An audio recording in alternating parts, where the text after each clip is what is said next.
Bismillahirrahmanirrahim. Jadi Maulid Nabi ini untuk kalangan kita Ahlus Sunnah wal Jamaah adalah sesuatu yang sangat-sangat mulia. Nah,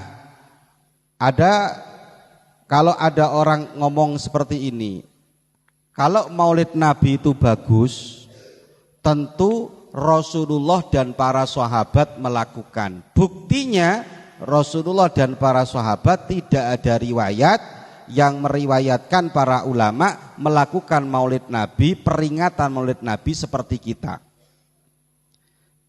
Kalau bagus tentu sudah dilakukan para sahabat. Maka bagaimana cara jawabnya? Nah, saya dulu ngaji dengan beberapa guru saya. Biasanya orang-orang seperti ini itu pakai ayat, jiplak ayatnya itu. Ketika Rasulullah bawa Quran ke Mekah, kan ada ayat laukana khairam ma sabaquna ilaihi. Kan ada ayat seperti itu dalam Al-Quran itu. Kalau itu bagus, tentu kita tidak didahului. Tentu kita semuanya sudah mendahului melakukannya. Itu Kanjeng Nabi ketika di Mekah bawa Quran, orang-orang Mekah itu kan mereka yang kaya-kaya seakan-akan punya kasta tinggi. Rasulullah golongannya dengan orang-orang miskin punya kasta rendah, orang-orang miskin. Orang-orang hebat di waktu itu Abu Jahal, Abu Lahab itu selalu ngomong, kalau Quran itu bagus tentu kita dan orang-orang kita lebih pantas untuk mendahului daripada Muhammad sallallahu alaihi wasallam. Itu kan omongannya orang-orang kafir. Sekarang ini omongan itu dibuat nyerang kita. Kalau Maulid Nabi itu bagus, tentu para sahabat sudah melakukan. Jadi bagaimana ini? Maka harus kita jawab seperti ini. Maulid Nabi itu persepsinya dua dulu saya ya. Dengarkan ini penting ini. Maulid Nabi itu enggak wajib. Sekali lagi, Maulid Nabi itu enggak wajib. Yang wajib itu sholat 5 waktu itu wajib. Kok ono arek seneng Maulid Nabi tapi gak sholat, wah kebalik. Saya ini seneng Maulid Nabi tapi sholat enggak. Puasa los. Ini malah kebalik. Maulid Nabi itu seneng kita, ya toh. Tapi sekali lagi Maulid Nabi itu enggak wajib. Orang mau ngadakan Maulid Nabi boleh, orang mau tidak mengadakan juga boleh. Kalau saya enggak mau ngadakan Maulid Nabi, enggak apa-apa, enggak dosa. Saya mau mengadakan Maulid Nabi seperti kita, oh bagus, kita senang karena kita pecinta Maulid Nabi Muhammad sallallahu alaihi wasallam. Malah saya menganjurkan ke orang-orang itu, kalau bisa semuanya mengadakan Maulid Nabi, walaupun cuman kecil-kecilan, biar rumahnya dapat barokah. Tapi sekali lagi Maulid Nabi enggak wajib. Kok ada orang melakukan Maulid Nabi, enggak melakukan enggak apa-apa. Tapi jangan sampai orang yang enggak mau Maulid Nabi itu sampai menghina-hina orang yang suka Maulid. Lah kalau menghina-hina ya kita jawab. Lah kok malah sekarang banyak yang mengatakan Maulid Nabi bid'ah, ada pemujaan kepada Rasulullah, ada pengkultusan kepada Rasulullah. Orang-orang yang mengadakan Maulid Nabi seakan-akan dia menjunjung Rasulullah terlalu tinggi sehingga bisa-bisa musyrik. Loh, sik dulu. Ini penting. Nah, kalau sudah kita punya persepsi Maulid Nabi itu enggak wajib, tapi hanya sebagai anjuran kita kepada diri kita agar kita lebih mencintai Rasulullah sallallahu alaihi wasallam, bagaimana? Maka pertanyaannya, kalau Maulid Nabi itu bagus, kenapa para sahabat tidak melakukan? Sahabat boleh melakukan, boleh tidak. Kenapa? Karena Maulid Nabi itu hukumnya tidak wajib. Itu jawaban yang pertama. Orang yang mengatakan kalau Maulid Nabi itu bagus, laukana khairan ma sabaquna ilaihi, la sabaquna ilaihi. Tentu mereka para sahabat sudah melakukan. Persepsinya salah. Dikira Maulid Nabi itu hukumnya wajib. Maulid Nabi itu tidak wajib. Sahabat melakukan boleh, enggak melakukan juga boleh. Kalau harus dilakukan oleh para sahabat, seakan-akan mengindikasikan Maulid Nabi itu hukumnya wajib. Maka melakukan monggo, enggak melakukan juga boleh. Kita melakukan alhamdulillah. Itu yang pertama. Yang kedua, catatan penting ini. Nek perlu dicatat ini. Yang kedua ini. Yang kedua adalah tidak mesti yang tidak dilakukan oleh para sahabat itu pasti jeleknya. Yang dilakukan di zaman Kanjeng Nabi disetujui oleh Kanjeng Nabi pasti baik. Ini catatannya ya. Yang dilakukan di zaman Kanjeng Nabi dan disetujui oleh Kanjeng Nabi itu pasti baik. Tapi yang tidak ada di zamannya Kanjeng Nabi belum tentu tidak baik. Jangan punya persepsi santri, ini rungokno penting ini. Jangan punya santri punya persepsi bahwa kebaikan itu hanya berhenti di zamannya Kanjeng Nabi saja. Jadi guru saya ngajarkannya kayak gitu ya. Guru-guru kita semua. Nanti coba kita buktikan sejarah dengan para sahabat. Ya. Jangan punya persepsi bahwa kebaikan itu hanya berhenti di zamannya Kanjeng Nabi saja. Kebaikan itu akan terus berkembang sampai hari kiamat. Contoh, kita kalau Jumatan adzannya berapa kali? 2 kali. Zamannya Kanjeng Nabi adzannya 1 kali. Zamannya Sayyidina Abu Bakar adzannya 1 kali. Zamannya Sayyidina Umar adzannya 1 kali. Zamannya Sayyidina Utsman karena umat sudah banyak sekali adzannya 2 kali. Loh kalau mau pakai kaidah yang tadi itu kan ruwet kan akhirnya. Kalau adzan 2 itu bagus, maka tentu para sahabat Kanjeng Nabi sudah melakukan. Loh, lah itulah repot iki akhirnya. Untung Sayyidina Utsman gak hidup zaman sekarang. Hidup zaman sekarang lah kena bid'ah ini Sayyidina Umar, Sayyidina Utsman. Wah ini Utsman iki pelaku bid'ah ini. Ketemu arek-arek model-model ini iki lho rek. Ya. Wah si Utsman ini pelaku bid'ah ini. Kenapa? Karena Kanjeng Nabi tidak melakukan. Ya toh? Terus sapa meneh? Abu Bakar tidak, Umar tidak melakukan, Utsman melakukan. Kalau kita berpijak pada pemikiran tadi, andaikan kebaikan itu hanya berhenti di zamannya Rasulullah ketika masih ada, maka Sayyidina Utsman juga pelaku bid'ah. Adzan yang dulunya 1 ditambah oleh Sayyidina Utsman menjadi 2. Ayo mau bicara lagi andaikan bagus, lah ruwet iki. Contoh lagi, membukukan Al-Quran. Membukukan Al-Quran itu zaman Abu Bakar gak mau. Abu Bakar tuh pernah disuruh gini. Pembukuan Al-Quran itu mulai zamannya siapa? Sayyidina Utsman.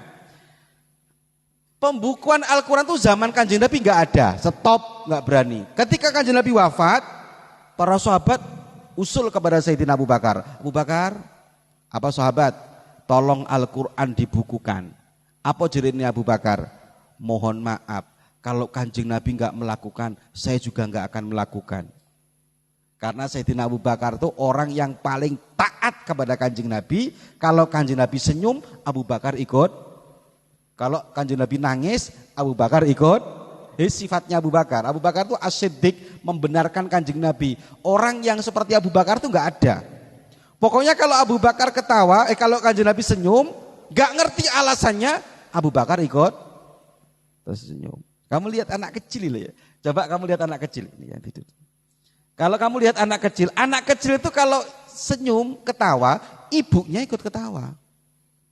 Padahal gak ngerti maksudnya ibunya ketawa itu kenapa. Anak kecil ketawa itu loh, nangning nong ketawa, klak klak klak, ibunya ikut ketawa. Kamu tanya sama ibunya, "Bu, kamu kok kenapa kok ketawa?" Enggak tahu ya. Pokoknya anak saya ketawa, saya ikut ketawa. Saking cintanya. Abu Bakar itu juga kayak gitu ke Rasulullah. Kalau Rasulullah itu senyum, Abu Bakar ikut. Kalau Rasulullah nangis, Abu Bakar ikut. Enggak perlu tanya. Orang kalau suka, orang kalau cinta, enggak perlu ada pertanyaan, enggak perlu ada kata-kata, enggak perlu ada pertanyaan, kenapa? Kenapa? Tidak perlu, karena cinta itu bukan di sini, tapi di sini. Lalu ya coba kamu bahasa Arabnya, hub itu bahasa Arabnya cinta itu apa? Hub, hak itu di mana? Hak itu di mulut apa di sini? Tenggorokan, itu artinya orang itu kalau memang mau mencintai, maka cinta tidak di sini, tapi di sini. Oh ya, si panjang itu ya, depak kemana-mana nanti ini. Wah, ini kamu tulis bahaya ini. Khawatir dibuat senjaan, kulakan nanti dibuat untuk liburan, ini bahaya. Ya.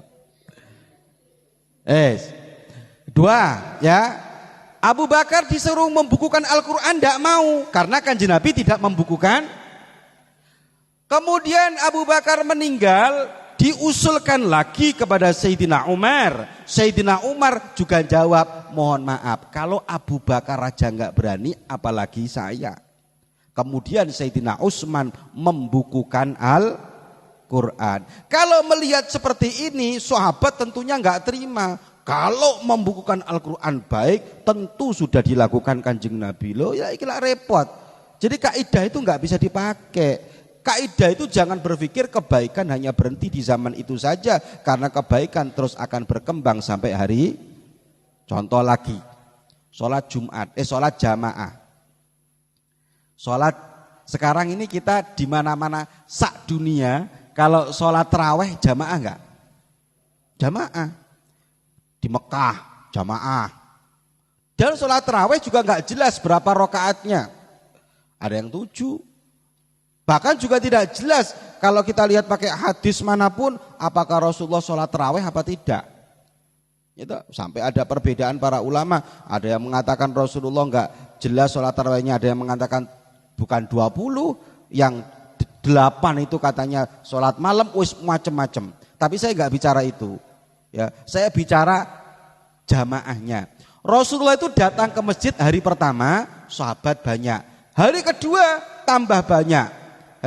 Jadi gini, malam Ramadan Rasulullah datang ke masjid, sahabat gak ada yang tahu, yang datang sedikit. Akhirnya malam berikutnya viral, tadi malam Rasulullah datang ke masjid, kok gak ada yang datang. Akhirnya malam kedua semakin banyak yang datang. Malam ketiga semakin banyak lagi yang datang, penuh masjidnya. Malam keempat Rasulullah malah gak datang.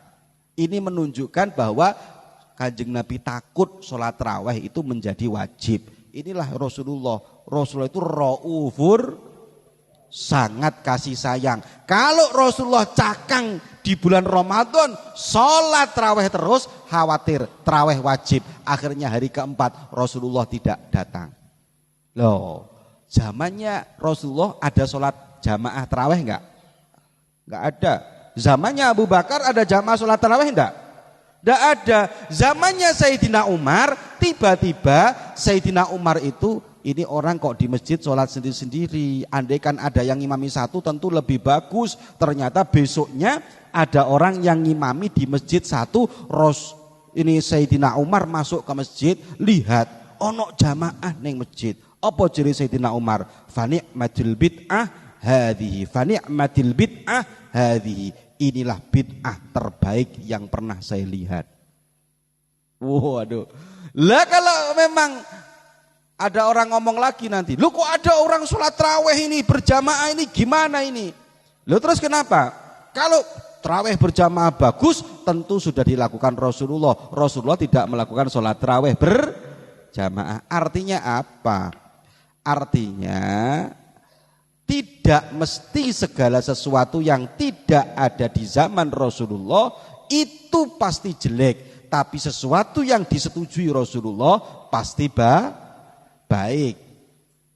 Maka lihatlah di akhir zaman Imam Syafi'i mengatakan dalam Manaqibus Syafi'i, al-muhdatsatu amrani. Kalau kamu melihat segala sesuatu yang baru yang tidak ada di zaman Kanjeng Nabi dibagi jadi ma uhdisa yukhalifu kitaban au sunnatan au ijma'an fahuwa bid'atut dhalalah. Kata Imam Syafi'i, sesuatu yang baru yang tidak dilakukan Rasulullah, kalau tidak ada teks dalil Quran, hadis, ijma, maka bid'ah dhalalah. Tapi kalau ada wa ma la yukhalifu an syai'in min dalika, kalau tidak bertentangan dengan Quran dan hadis, maka fahuwa muhdatsatun ghairu madmumah, maka itu adalah pembaharuan yang tidak tercela. Lihat isinya maulid. Kamu kalau maulid Nabi itu mosok oleh toh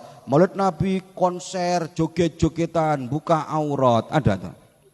Enggak ada. Maulid Nabi itu apa? Makan-makan nanti. Makan-makan dulu ini ya. Maulid Nabi itu apa isinya? Baca Quran, sholawatan, terus apa? Dengarkan sejarahnya Kanjeng, ono sing ceramah, mari ceramah dongo, mari dongo makan. Mosok kayak gitu enggak boleh, semuanya boleh, apalagi makan-makannya penting. Fi kulli makanin makan-makan. Di setiap tempat ada makan-makan. Nah, iku carane mikirin ngono ya. Jadi kita ini ayolah rukun sesama umat Islam ini, jangan saling menjatuhkan, jangan saling mengklaim sana yang benar, sini yang salah, sini yang benar, sana yang salah, jangan. Bersatu umatnya Nabi Muhammad sallallahu alaihi wasallam. Al-Fatihah. A'udzubillahi minasyaitonir rajim. Bismillah.